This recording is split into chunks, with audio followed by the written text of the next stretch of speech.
Gotcha. Okay, welcome everybody to Alberta Homeschooling's meet and greet. And for this session, we get the privilege of chatting with Thee. And here to represent Thee is Brett Bowers, who's going to lead you through today's program of what they offer for this coming fall. So Brett, thank you so much for coming and take it away. Yeah, well, thanks, Judy, and thanks so much for scheduling these meet and greets and information sessions. I really appreciate the opportunity to present what we do at Thee, and of course, always enjoy talking about home education. So to cover the basics, Thee is a traditional homeschooling board. We're not, or I guess I should say, technically, we're not a board. We work with and for Elk Island Catholic schools, and they are the board, and we administer their home education program. These have been around since 1992. We service all of Alberta. We have 19 facilitators and full staff here in the building. So with that out of the way, I'll jump right into the presentation. And I'm going to assume for this presentation that the reason why most people are attending is because they're looking for a home ed program to join. And there are so many programs, really good programs here in Alberta for you to choose from. And for many families, it can be quite overwhelming, just like it is can be overwhelming deciding which learning resources to choose. It can be, because there's so many, it can be overwhelming also choosing your home ed program. So while I would love to say, hey, join Thee, and I will say that, might as well, what I really want to do today is highlight what I believe are the criteria items that would be very helpful for you, the homeschooling parent, to use when you're evaluating a potential home ed program to join. So let's jump into that. My very first slide is going to be looking at the question, why are you homeschooling your child? I think that's really important. And I was thinking about this presentation earlier and trying to figure out a way perhaps to bring this into just your everyday life. You know why? Because oftentimes when I talk to people about these early steps, people oftentimes, unfortunately, want to skip these initial steps and dive right into making the choice. But what I would say is, answer this question really well for your own family, because everybody's got their own reasons and needs for homeschooling. So just like you would go, or at least the advice is to go to a grocery store with a pre-planned list of things to buy, so that you don't go and just wander through the aisles choosing anything. Especially, you probably heard, don't go to the grocery store for your shopping when you're hungry, because you load up on all kinds of things that eventually maybe when you get home, you're like, oh, I really didn't need that. So that's my advice, or similar advice to you this morning from me, is write down a list. Take time to write your own grocery list, as it were, of homeschooling, why you're homeschooling, and then really nail that down. Like, what's the purpose? What's the goal? What's the overarching goal? Because what you don't want to do is just start winging it through the year, because just like going to a grocery store when you're hungry, so many things look good and you get distracted from what you really need and what's really important. So write down the reason why you're homeschooling, and then write down your main goal or goals for homeschooling. And then those answers will really guide everything that you'll do. It guides what you plan, how you'll be teaching, what you'll be teaching, which kind of resources you'll be using. Just everything is affected by your answers to these foundational questions. So please take time to do that. And some reasons for homeschooling can be completely devoid and outside of academics. I listed here things like to nurture your child's innate curiosity and to provide for them care for their physical and emotional needs. For you, the parent, to be the primary influence in your child's life. And then lastly, the personalized learning opportunities, but so many things need to be in place before the learning can even happen. So please don't think that homeschooling is just academics. Judy's written several articles and is a big proponent of play. And just yesterday, it was quite good timing. I was watching a YouTube video on the importance of play and how all these countless studies show, especially in the younger years, how play and family relationships really do affect the academics. And yet so oftentimes, especially in the school system, academics are placed first. And that's, I think that's unfortunate. So when you're answering your own question about why you're homeschooling and what your goals are, please really focus on these non-academic foundational items, because they truly are the foundation for everything that's going to come later. So after that, let's say you've done your little homework assignment of answering the question of why you and your family are homeschooling, what your goals are. You can also ask yourself the question of, for your son or daughter, what do they want to learn? What are their needs? And you've gone through this preliminary set of questions. Then you want to go to the next question, which is, which home ed program is a really good fit for our family and what we want to do and what our goals are and our methods, because you do need to iron out and decide those answers, because those answers will not only affect your learning programs that you'll follow for each of your children, they really will affect your decision, or they should affect your decision for which home ed program to join, because not all home ed programs are the same. It's very often, I do hear often from families when they ask me, well, how can one program really differ from another? And the answer is they can differ quite a bit. So not all programs support, say, an unschooling method. Not all programs will even support high school course credits. So, there are just a lot of differences. Actually, here in the Shore Park area, the public school program, which doesn't offer home ed anymore, they didn't even allow for homeschoolers after grade 9. They did not allow a student to be homeschooling, home educating after grade 9. So there are many differences out there. So how do you go about finding the right fit? And the next slide is going to offer some ideas and suggestions about how to do that. So I would say the first question you need to ask of the program, or at least find out about the program, is the philosophy of the program. And then you want to go into asking about the supports. What kind of supports does the program offer? And then what kind of programs or maybe special strengths are part of that program? Many programs in the province have a reputation for being good at a certain thing. So you'll want to ask. But again, start with the philosophy of the program, and then look at the supports that are provided, and then look at the programs and special strengths. And we'll be looking at, in the future slides here, we'll be looking at each of these three, what I call significant differences that exist among all the home ed programs. And then the minor differences, I do want to mention them, or would be some of the administrative procedures and the reimbursement procedures. I would say those are minor. I would definitely recommend focusing on the majors or the significant differences. And we'll start with philosophy. And that sounds like a vague term, philosophy. What's your philosophy of home education? What I would say about we answer that question of what is your philosophy is we believe that the parent is absolutely in charge. We believe that the parent knows best for the child and children. And our role is not to be an agent of a school that's going into your family and trying to tell you to do certain things. That's not our philosophy.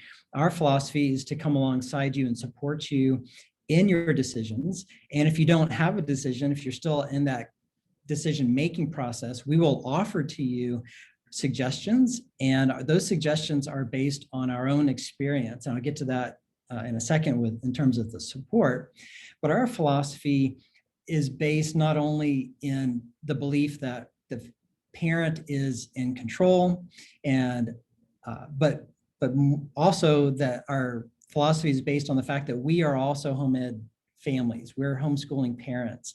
All of our facilitators are either homeschooling their own children or have homeschooled their own children, and now are have adult children. So again, the philosophy is really big.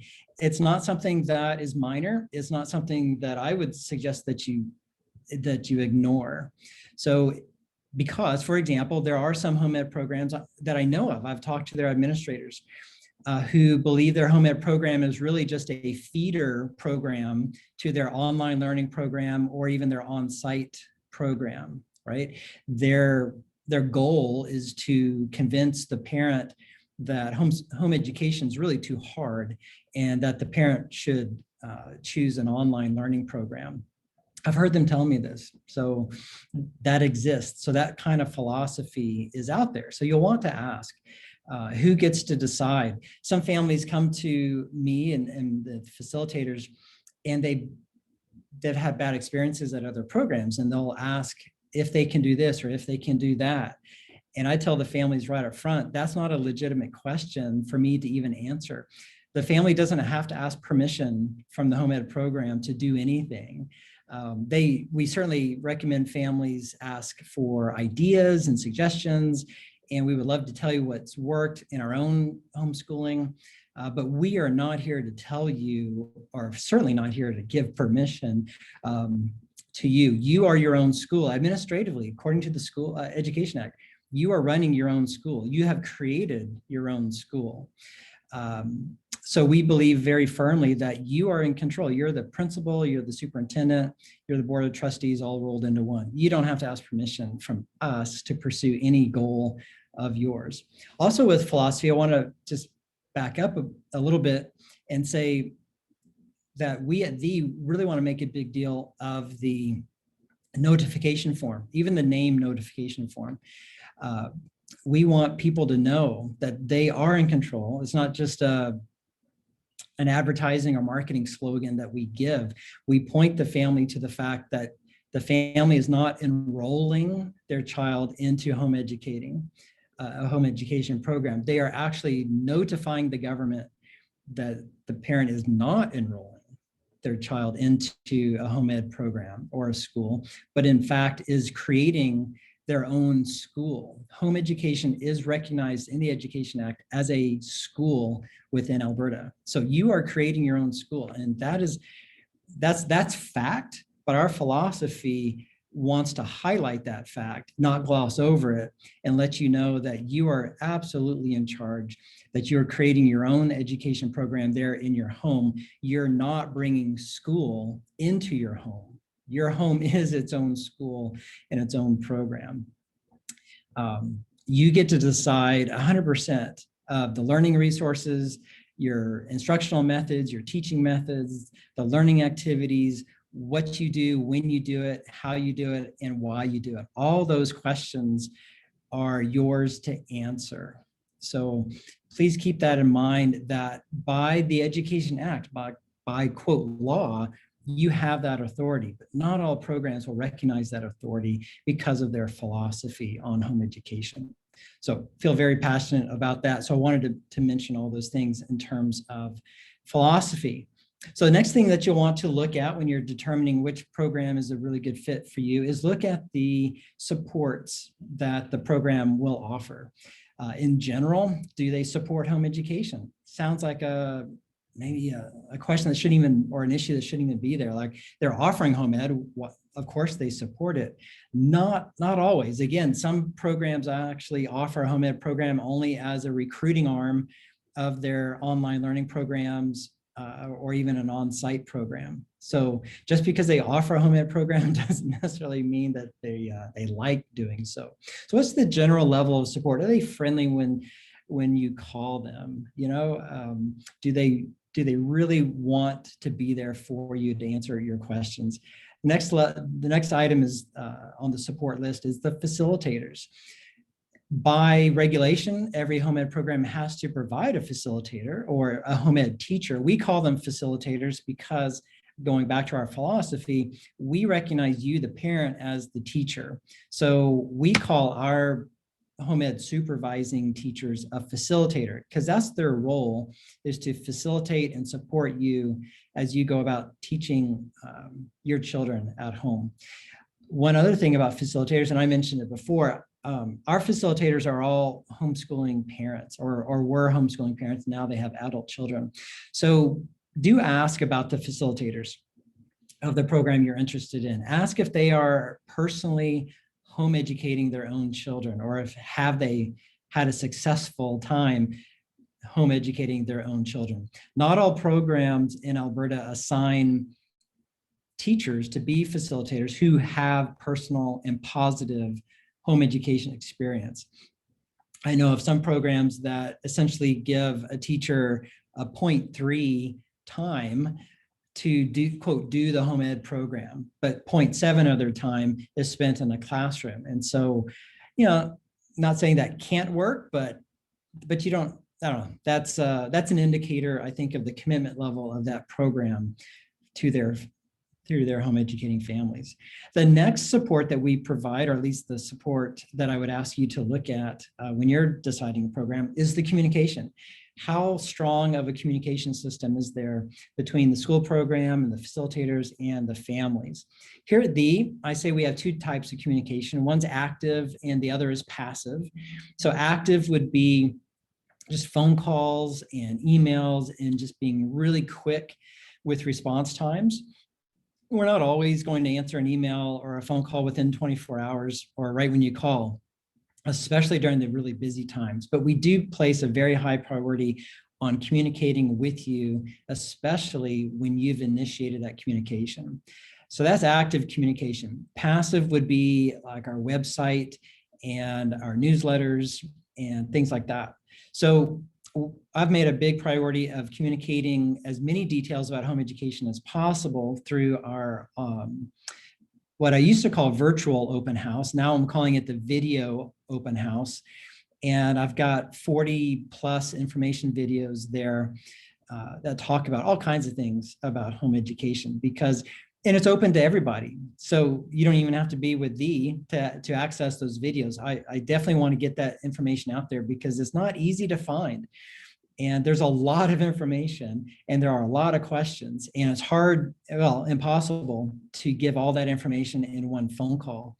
So I've made these 40 plus videos. Actually, we're making more even as I speak. Today, we've got 2 on the schedule to do. So we definitely value communicating to you our practices, our policies, ideas, information, facts. We just want you, the parent, to be armed with this information so you can make the best decisions, whether it's to join or not to join or to join another program, or to pursue this program or that program. Information about teaching methods and resources, all those things are addressed in those videos.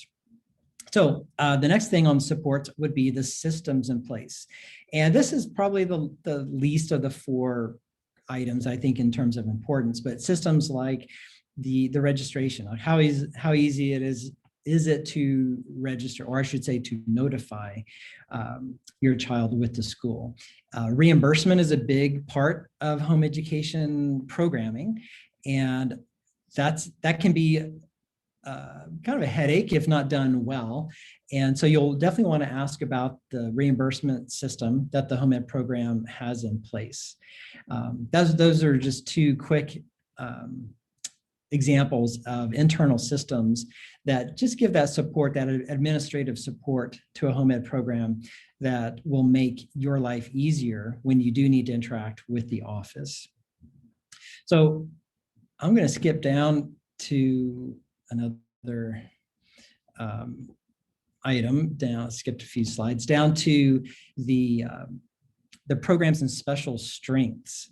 So the last of the big criteria that I would ask you to to consider when you're selecting your home ed board is what kind of programs or special strengths does the program offer? So here at I would say we're known for our really strong homeschooling through high school services. A home ed student can earn a high school diploma and or course credits by earning those course credits through our course challenge program or through our new shared responsibility program.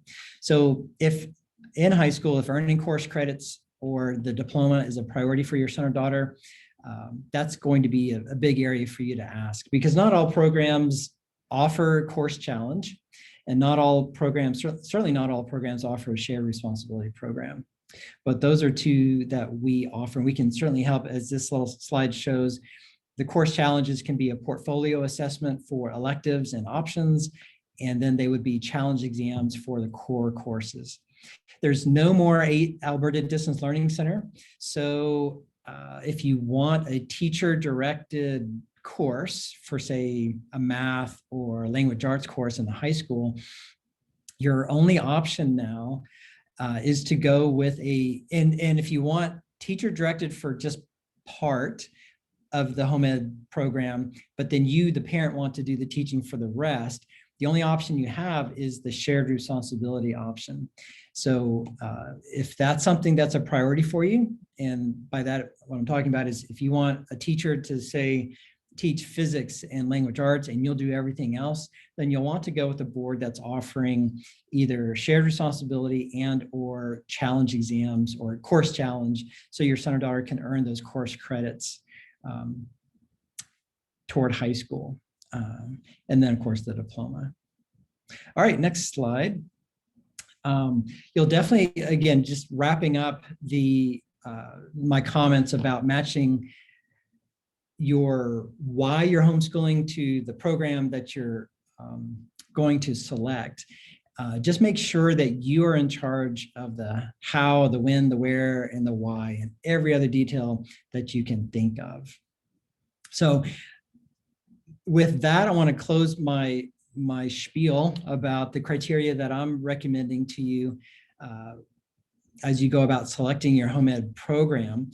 And what I want to dive into now is just the different methods that we here at the support. So we support the learning method from, some people call it unschooling.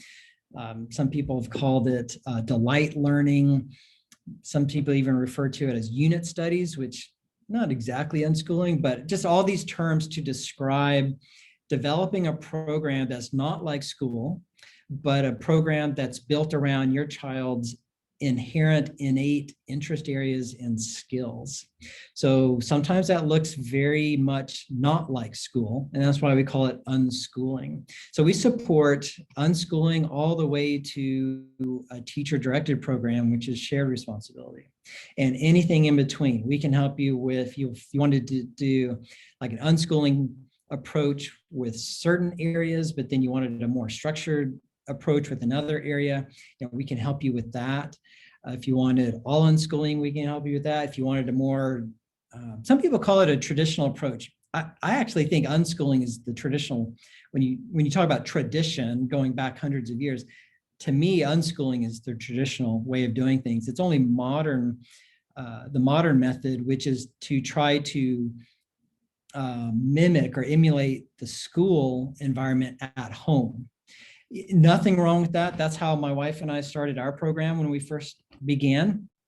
We created a little classroom in our basement and very quickly made the transition to an unschooling method. But anyway, if you wanted to create a school environment at home where you buy a desk and you get that whiteboard or blackboard and you use flashcards, and it's just a very classroom environment, but at home, that works too. It's what you want to do. It's what works best for you and your child.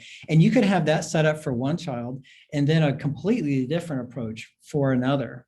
So it's up to you to structure. You're not bound by anything administratively from any program, no matter which program you go with.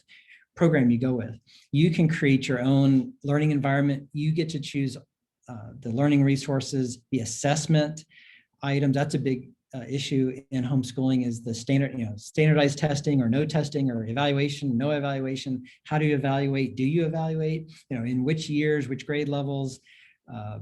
So those decisions are yours, but you're not left alone to make those decisions on your own if you don't want to make those decisions on your own. We will certainly help with all those questions if you ask, but we're definitely not here to tell you that only one way is the right way. So that's a lot of information, and that was all in 30 minutes. So what I'd like to do now, Judy, is open up to questions and just hear from those who are here if they have any specific question in mind. All righty. Great, thank you. We had a question from Christy. Christy, I'm going to unmute you. Hello, Christy? Yep, I'm here. Hi. Hi. Hi, Christy. Want to ask Brett your question? I was just wondering for high school, if to earn a Alberta high school diploma, can you use any curriculum, or do you just have to use the books that Alberta Ed says you need to use?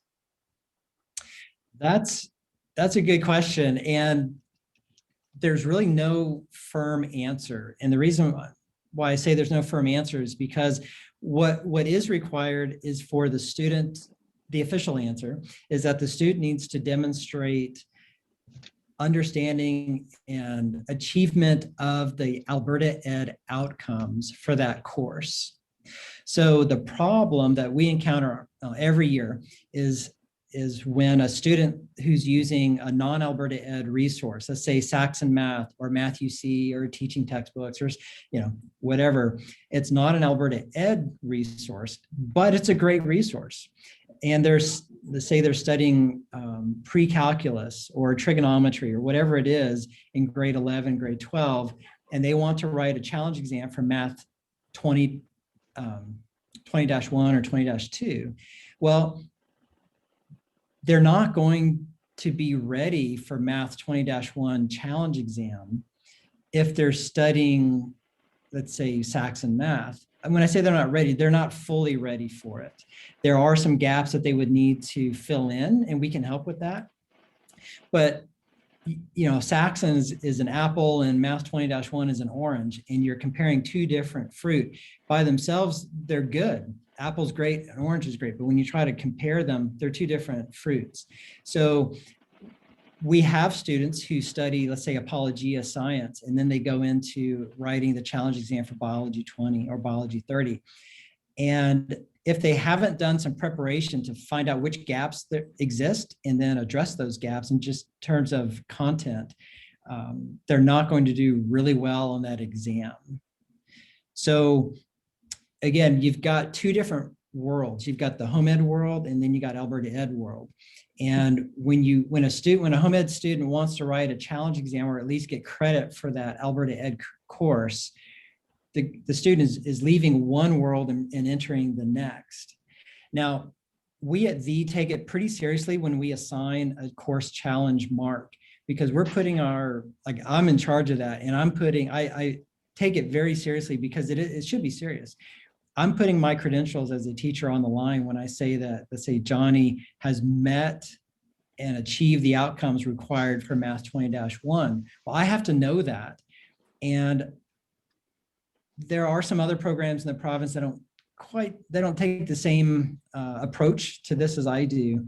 But I want to make sure that I am being completely honest in saying yes or no to that issue of, has the student met the outcomes for the Alberta Ed course?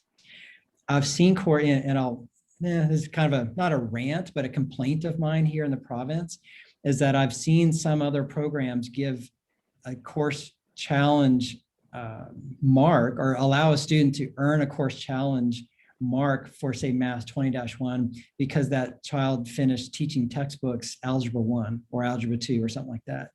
And that's it. They did no evaluation. Math 20-1 is not the same as any other American-based curriculum. It's just not. And if there's no due diligence behind that process, I really think that the system's being skirted. Anyway, that's a long answer to your question. So a student can use teaching textbooks, can use Saxon math, but that's not going to be, usually that's not enough, because the content, again, going back to apples and oranges, you just have two completely different programs, two completely different courses that that don't match up. So we can help. We can certainly help fill in the gaps, but there are going to be gaps. And for us, the best way to evaluate whether or not a student has learned all those outcomes is through an exam, and it's not through that's why we do portfolio for options classes and exams for core courses. Brett, I can weigh in on that. Actually, my child is doing Math 20-1 right now. Okay, great. And so he unschooled from grades 1 to 9. And when you unschool, you follow the home education outcomes, the 22 solo outcomes. But once they want credit, and they can keep following those outcomes all the way through high school if they don't want any credit, no problem. Okay. But if they want credit, they have to transfer over to checking off that they're going to meet those Alberta programs of study outcomes for the courses, because you can't get credit anywhere else. But according to resources, we found with that course, it's just better to follow the Alberta Ed textbook, the Pre-Calculus 11, which is a pretty crappy textbook, right? Yeah. And to make sure all the gaps are filled, then we use things like the key or problem solve, which are geared to the Alberta Ed outcomes, right? But Brett, I have a question for you. Sure. So he's going to write an exam on this. Is he allowed, or am I allowed as his teacher? Well, it's not me, but it's my husband. As his teacher, is he allowed to see the exam to make sure that we've covered enough that he's going to not encounter a question we haven't covered? Like, do you let parents see it, or is that a practice or not? No, we don't do that. Yeah. But we definitely direct our students to Exam Bank, and we find that the students who do the practice, write the practice exams through Exam Bank, and like you mentioned, the key, they do very well.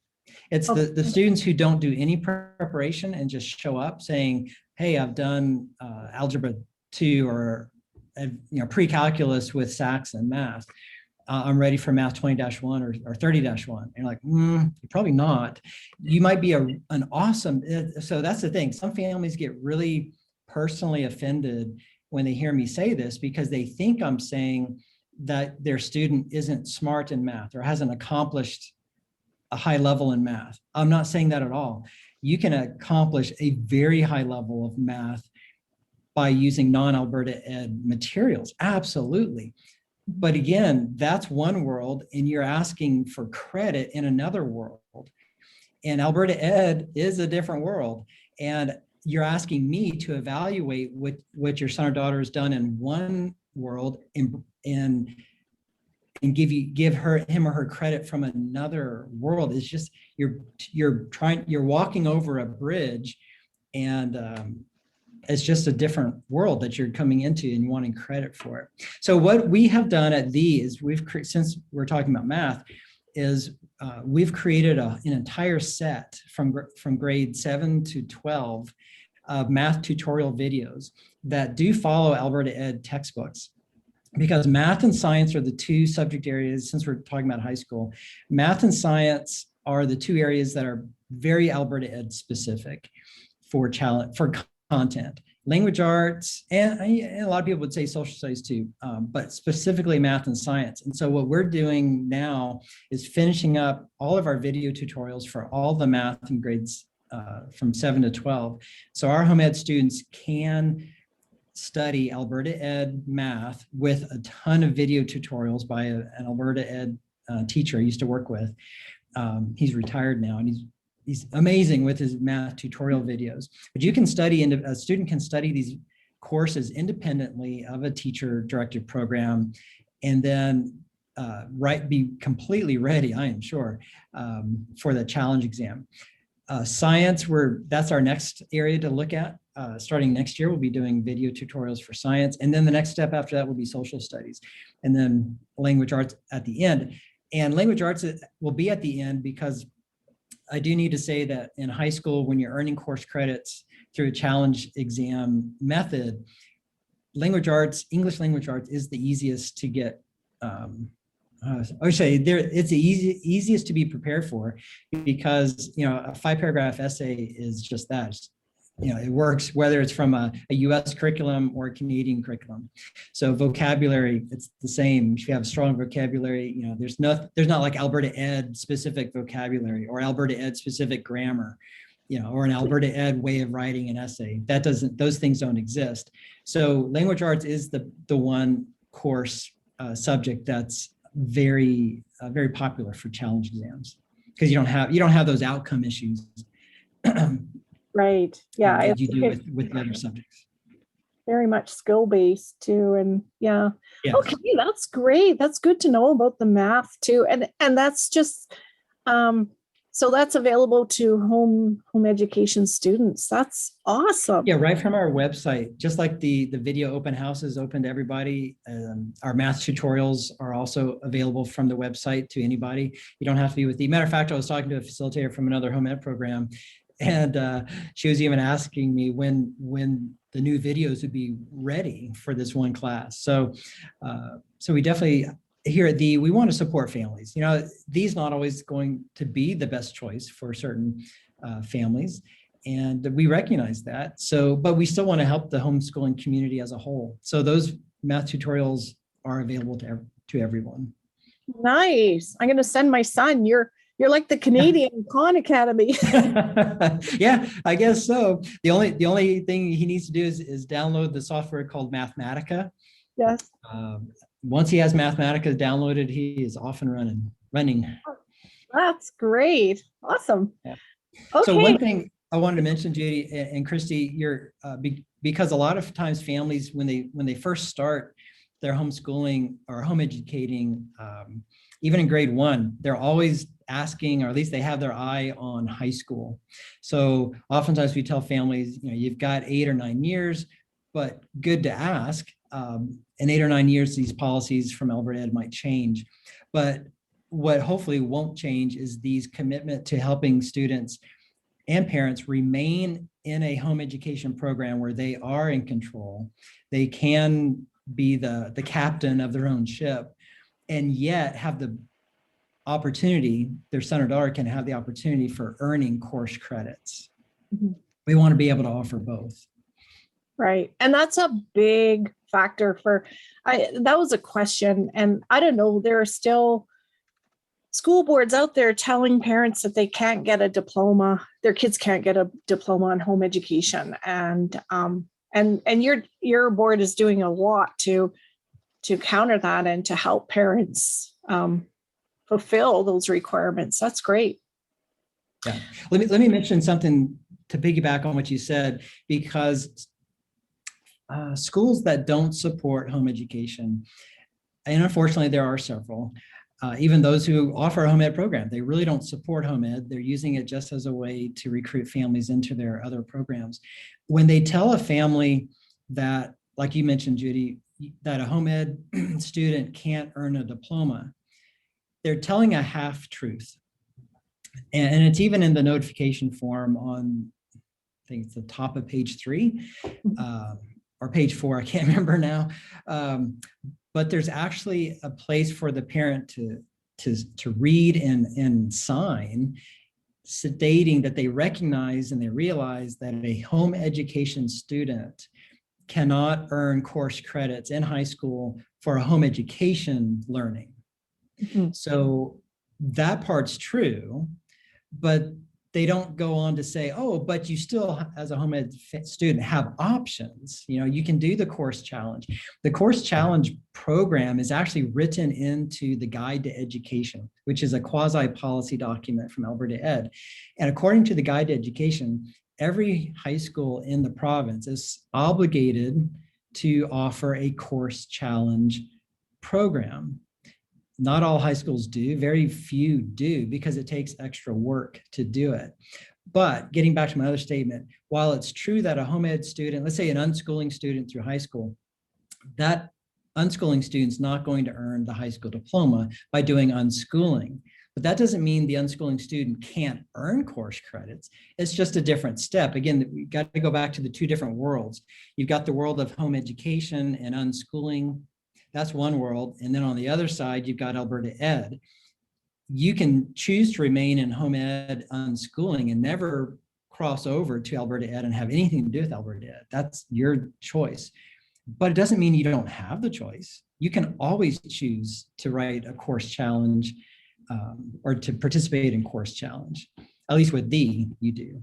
So I just want to say that the admin person isn't lying, if that's a strong word, isn't lying when they say a home ed student can't earn the diploma or can't earn course credits. But what that person's not saying is the full truth, which is by following a traditional home ed, you can't earn a course credit, but doesn't mean there aren't other options. Yes, very, very true. And we've been working on the government to add to the government notification form that students still can write diploma exams and get those credits, Yes. if they want. So we're working on it. Right. Yeah, that's a good distinction. Okay, Susan, you have your hand up. Hi, Susan, did you have a question for Brett? Yes, I do. So I currently am homeschooling high school for credits. Currently, my school board requires me to do a proposal at the beginning of the year, and it is evaluated at the end. Do I have to do a proposal to do the challenge exams? No, I'm not sure what the proposal, like proposing the courses and credits that you want your son or daughter to earn for the year. Like give them a very detailed on what books I'm going to use, how it's going to be marked. It's very detailed, what's required currently. Yeah, nope. Matter of fact, if you were with us and I hadn't heard from you all year and tomorrow you sent me an email saying that your son was ready for Math 20-1 challenge exam, please send the exam. I'd be like, okay, there it is. That kind of plan, it sounds, well, it sounds like a completely different approach to the course challenge program that we have here. We don't need, there's not a whole lot of heads up that we need administratively. I mean, you're in charge of your program.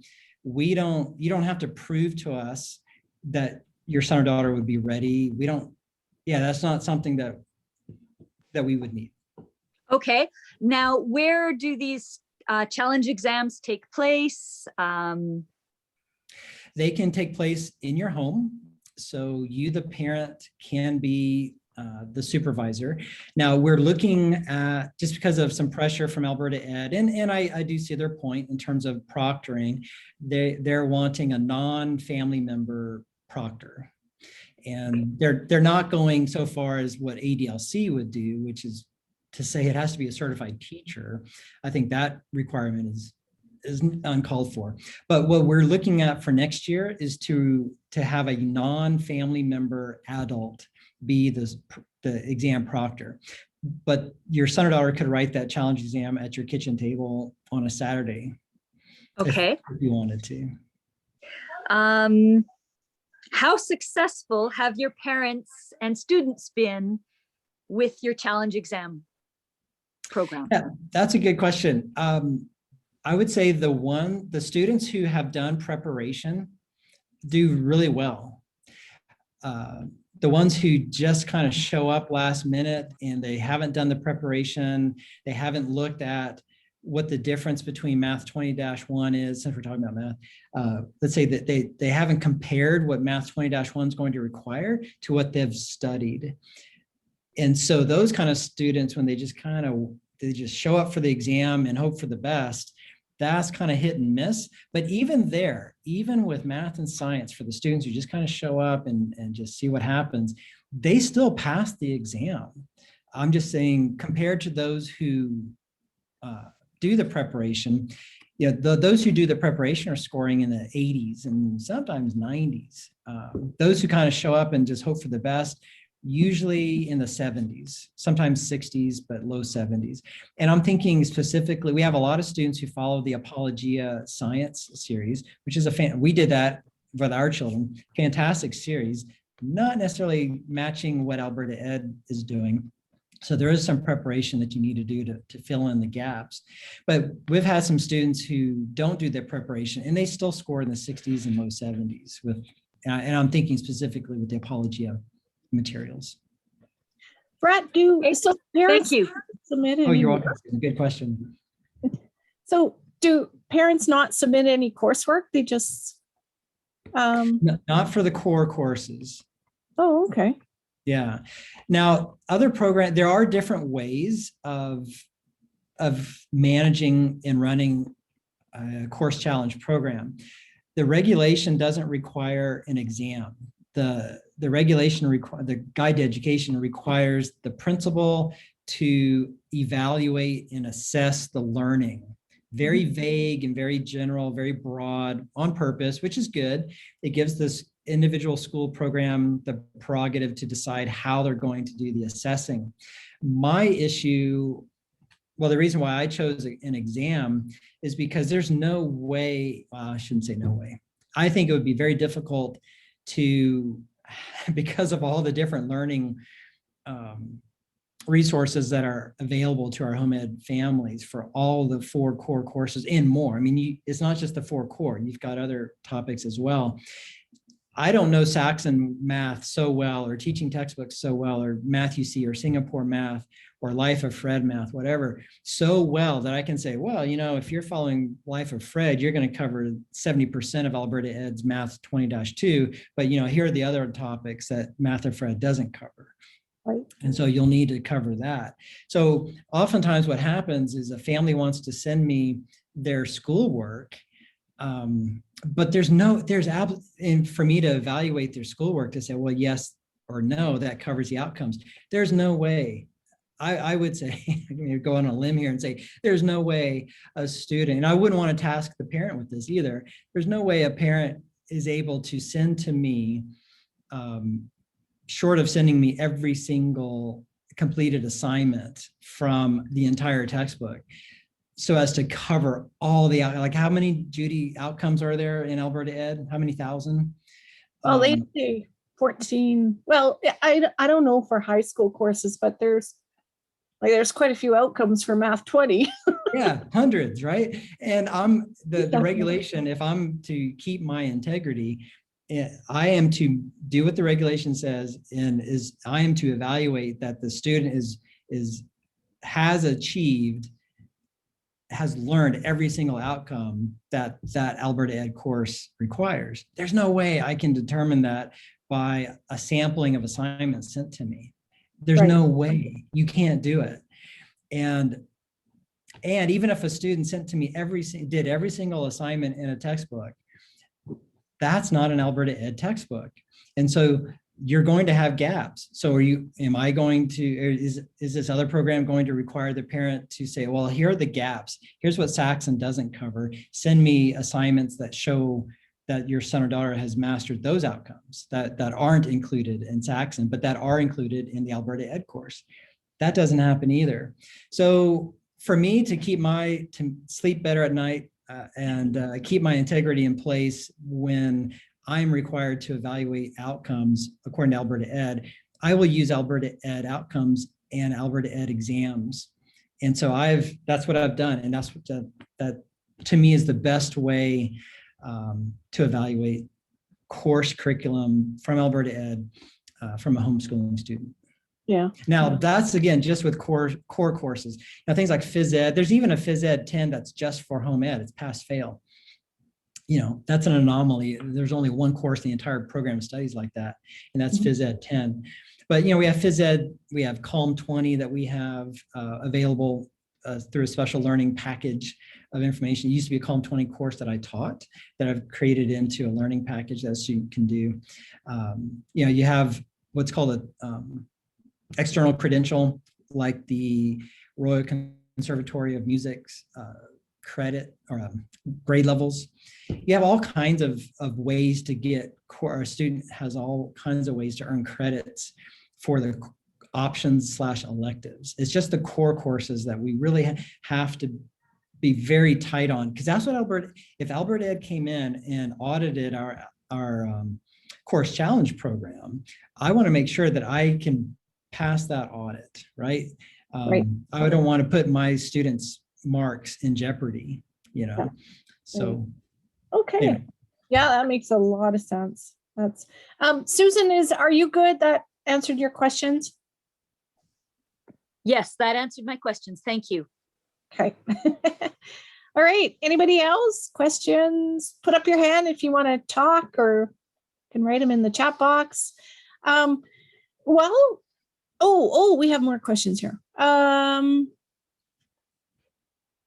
Okay, covered Christy. Okay, Stephanie says, do you offer online subscriptions or supplemental resources such as Raz Kids or Brain Pop? The answer is no, we don't. We don't, like V doesn't have a subscription that all of our families would could use. We encourage our families to use their funding. I mean, the family has $850 per student, and from that $850, the parent can pay for that subscription. The other thing too is what you probably do. You probably have. Do you give parents a passcode to get into Learn Alberta resources? Yeah. Learn Alberta. Let me go back to Stephanie's question. What we do, we don't have a V membership for those like Raz Kids and other programs, but what we do offer at a school division level is free access to Office 365. So every one of our home ed students can have full access to the full Microsoft Office suite. And some students, and I say some just because it's a budget issue from the school division, but if you have a student who's really into art or illustration, we have a special account for Adobe Illustrator or Adobe Suite. But not everybody, just because it is expensive. So if someone, where I'm talking, I haven't been given a limit like 5, a firm number from our school division. It's just it is a limited number. But if you wanted Adobe Illustrator, that's available too on a limited basis. Great, nice. That's super nice. Yeah. So one thing, since we're talking real quickly here in the last 5 minutes about reimbursement,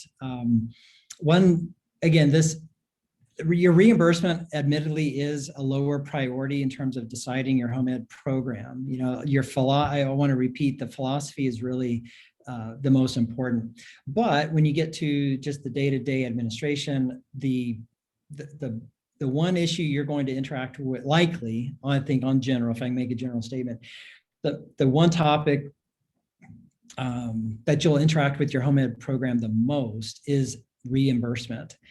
And with we do have the advantage of being able to pay out your $850 as soon as we get the funding, which is in early October. And I would say we're able to, the funding is available to you. It's not like October 2nd rolls around and we can just start writing checks to everybody. We actually made a video on this because there's a lot more to it than just writing a check. So many things have to be in place first. But I wanted to say, we do have the ability to pay out that $850 in one shot as early as possible.